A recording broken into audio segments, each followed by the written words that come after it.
Hello friends and welcome back to the channel. I'm Handington and today we're continuing The Last of Us Part 2. As you can see here is here's Joel. And we're playing as Ellie Bob Squarepants. As you can see it's very powerful, meaningful story. Let's see. Can we open up this door with F? Yes we can. Very good. There's the zombies we have to stop. They wrote on the wall.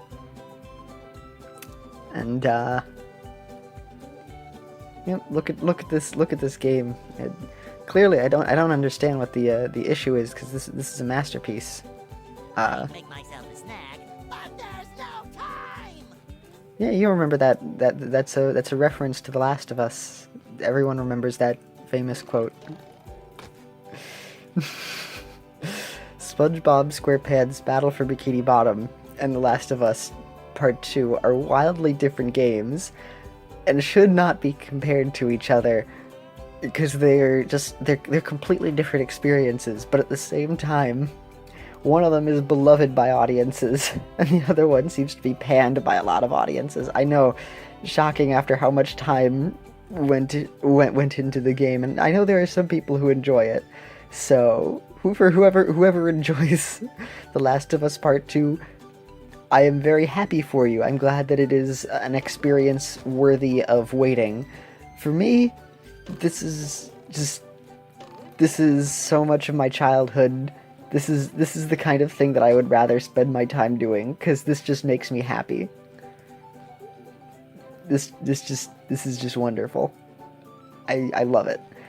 Let's watch the TV. I believe, because this game has a number of little differences from the original that some of them I like, because it makes the TV seem a little bit more like a secret, whereas instead you just walked into the area and then suddenly you were watching the TV and then you could just rewatch it anytime you wanted. I believe the TV before, at least maybe if you hit it, you could change the channel. I could have sworn that the TV used to have different images scrolling through it. So there's a couple little things that, like, I feel like the original did that were nice little touches that this game leaves out. However, I'm not upset because it replaces it with other nice little touches, like the little picture frames that they added in other scenes from SpongeBob episodes 2.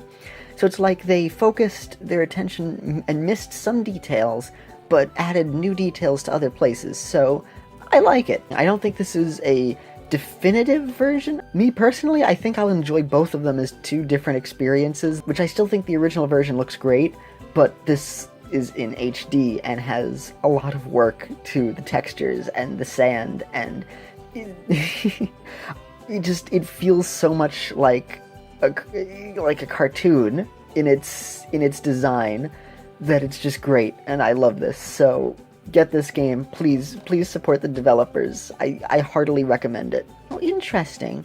When you walk off the side, he kind of does a jump. I did the double jump. Look at that, he doesn't just fall off it, he leaps. Whereas here, oh, he does that too, but that's more of his falling animation. Maybe something just kind of throws him upwards a little bit. Yeah, like the TV screen or something. Interesting. And I know I haven't really gotten into the game, and I do what I do all the time, where I spend 800 million hours at every single sand particle saying, "Hello there, sand particle," and being happy and excited over it. Breaking news! Bikini Bottom residents have been attacked by a raging torrent of robot horror! So much for fixing this quietly. I love his expression with saying that this enhances the moment. I love it. Authorities are not sure who is responsible for unleashing the mechanical menaces, but they have assured us that the person is in big trouble. Uh-oh. Did I say big trouble? I meant so enormous that it's hard to comprehend trouble. We'll keep you posted as this tragic story unfolds. Tragically, we're sure. Love this game. I'm getting used to the controls. The controls feel pretty good to maneuver with. Just a little getting used to, but that's fine. Here we are.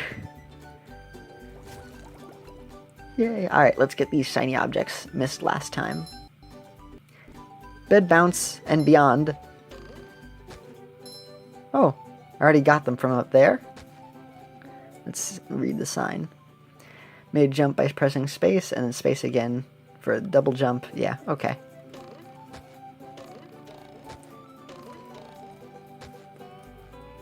You can't climb up ladders in this game. There's a very tempting ladder, but you can't climb up it. Oh yeah, SpongeBob doesn't have... SpongeBob's bed is just 3 mattresses and like hockey pucks underneath it. It's not actually a full bed. Or at least it doesn't look like it. Ooh. Yay. There's Gary's water bowl and newspapers to poop on. Oh, press F to read. Oh, I thought you could read the newspapers. Do you still make the honking noise?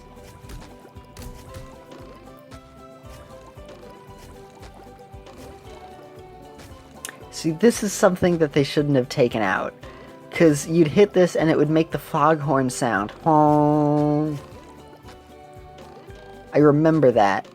That's disappointing. You can still stand on it though, and you can still float onto the side, which I love doing this in the game, so that they kept that in. And the springboard is a little uneven, which I like. His tongue sticks out when he's bouncing on it. I didn't realize that. Oh, I can... There's no invisible wall on this part of the ceiling, so... We definitively have proof that there is no... what do you call it? The ropes, you go through those. They're not solid objects like this. Shoot, I forget the technical game term. There's no... not tracking. Collision, that's it. There's no collision on the ropes above. So you can just go through there. Through them. SpongeBob keeps a picture of Sandy in his room. I see. The pictures are a little bit jarring, because it's like, they definitely put them in there as references. But it feels like there's screenshots that are just in his house. They don't really feel like they're pictures as much like the SpongeBob and Patrick one. It's just like, who took that picture? I don't understand why he would have that in his house. But at the same time, still appreciated. Look, now he's gently petting the side of SpongeBob. Now he's holding SpongeBob up. It's just like the moment in SpongeBob, which this episode was from, in which SpongeBob levitates Patrick on his own while Patrick gets beaten up. Although it was actually just staged, and Patrick was just being nice to his friend and levitating himself on his own accord. Anyway, here's the sign. This is a pair of SpongeBob's underwear. Oh, it's a little bit more transparent this time. You can kind of see through it, unlike it being solid in the other ones. SpongeBob will lose a pair of underwear every time he gets hit by a robot or touches dangerous objects or surfaces. Like this. The game messed up. That was perfect timing in the original. Essentially the safe falls on SpongeBob, then he goes, ow! And it's just funny, and then the safe breaks apart, and then he takes damage. Once SpongeBob has lost all his underwear, he must start that area back over again. SpongeBob may get back underwear he has lost by collecting additional pairs along the way. So essentially, when he gets hurt, he soils his pants, and you can only keep going for as many pairs of underwear that you have. I don't know how SpongeBob is able to wear 3 pairs of underwear at the same time, or if he keeps them with him, or if he changes in the middle. I don't know how collecting golden underwear, which is the way to increase your max health, somehow wearing gold, it's like Piccolo's weighted training armor, except it's golden and it's underwear, and doing so trains SpongeBob, and then he realizes that he is able to withstand 4 pairs of regular underwear instead in the future. And that's my headcanon for this game, that SpongeBob uses weighted training underwear so that he can wear more underwear. And of course, I love the fact that, like, the other characters also wear SpongeBob's underwear, and I believe they even make reference to that, where it's like, SpongeBob's underwear. They point out that it's weird that they have SpongeBob's underwear as health. This is just charming and wonderful. It's silly. These are the things that, like, these are the things that you give a pass to. That actually took off one of our health, which is why they give you that underwear. Because I think you can't collect the underwear if you're at full health. So it deliberately hurts you. Let's see if we can get the timing correct. I believe it'll hurt us again. There we go. I could have sworn he was supposed to make the ouch, and then it crashes a little bit longer. Let's see if we can kill SpongeBob by dropping safes on his head.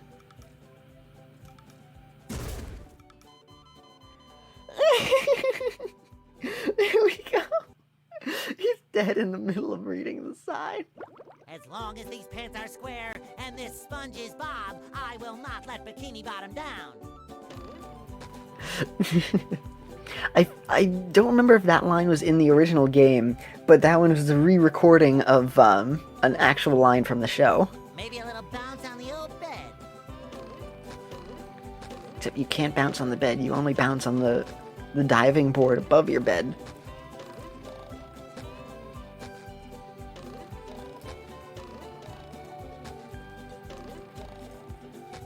Can you jump up there with just a single jump, or do you have to actually jump on the other? Okay, you can. Just a little finicky. It's actually a little bit easier to double jump onto this, and then double jump on here for the course correction. I know I missed, but, you know, same diff. Yeah, you just float through the underwear, and now it's on his head. Hello, corner plant. Now to stand on the picture of Sandy, if we can. Does this have collision? Yes! Oh, thank goodness. Gotta stand on the picture frames. And the tiny little bit of the door frame.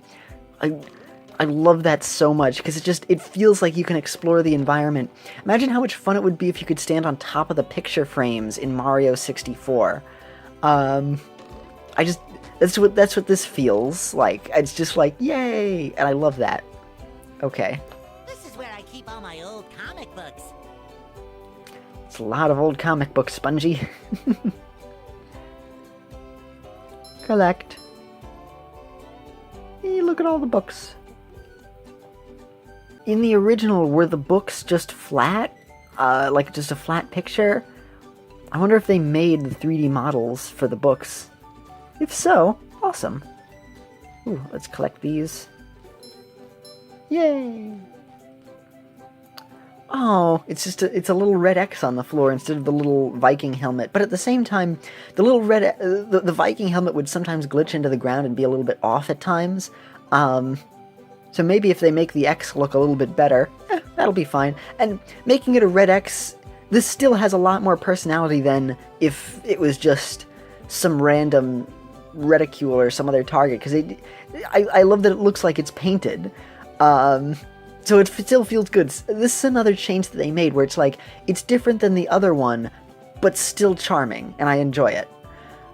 The floating tikis. So the tikis are essentially the boxes and stuff like that you would break. I don't know what you like in Crash Bandicoot, I guess. These are the crates in the world. So these floating tikis, which you don't, spoiler alert, you don't want to destroy them yet. I believe, because I think you need them to climb on for something. That might not have been a spoiler alert. I forget. Now, the tikis over here, I kind of preferred the original, the look of the originals to the look of these. They still do make the little eye motions back and forth. Oh, and that one is a shifty eye position. So they dart their eyes fast back and forth, and then they do the little and then they also have another animation where they just look shifty-eyed, and their eyes squint a little bit. I wonder if that's new, because I only remember the little, like, looking back and forth from before. So, I prefer the design of the originals a little bit more over these, but I still like these, and I like the extra charm that was added to them, so I don't mind. And also, what's a little disorienting sometimes if you play, because you can stand on these, as platforms, but they will rotate to turn towards SpongeBob as you walk around. So that they're sentient creatures that you can also kill. Pretty. Can't take it. I think it opened its mouth to, like, scream when I was gonna, like, not making a sound, but, like, in pain when I was hitting it. Let's see, hold on. Oops. Get a little closer.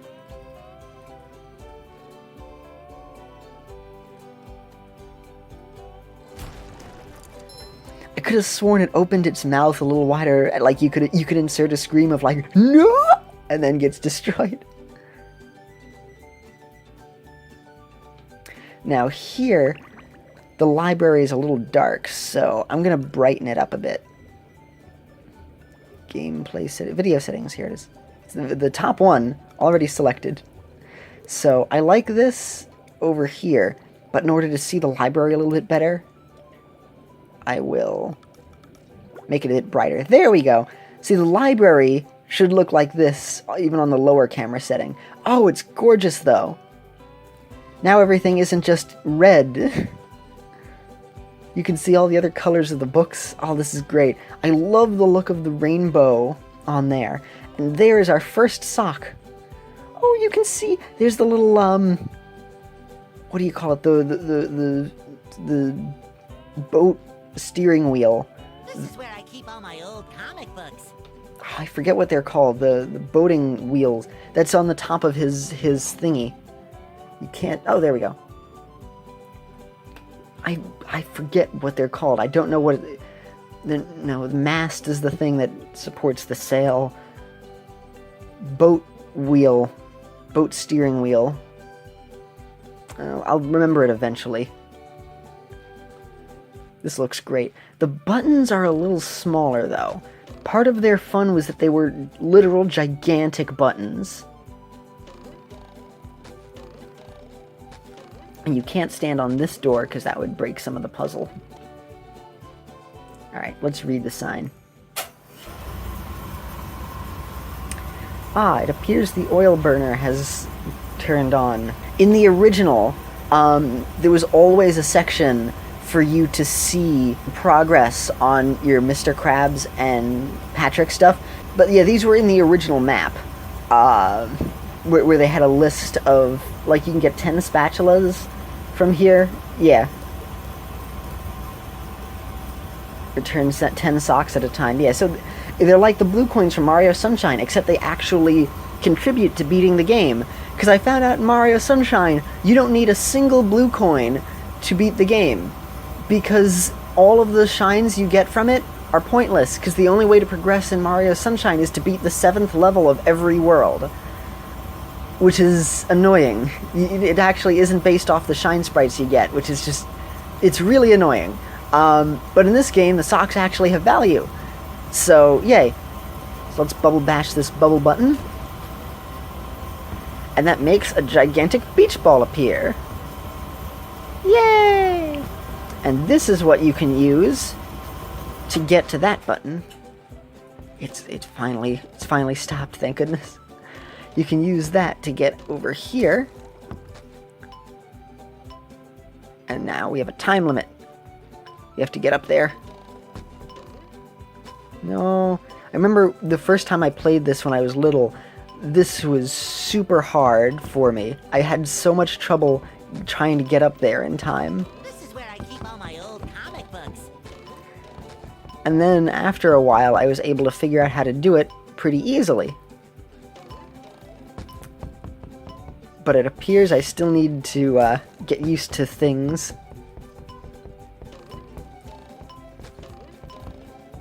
Come on.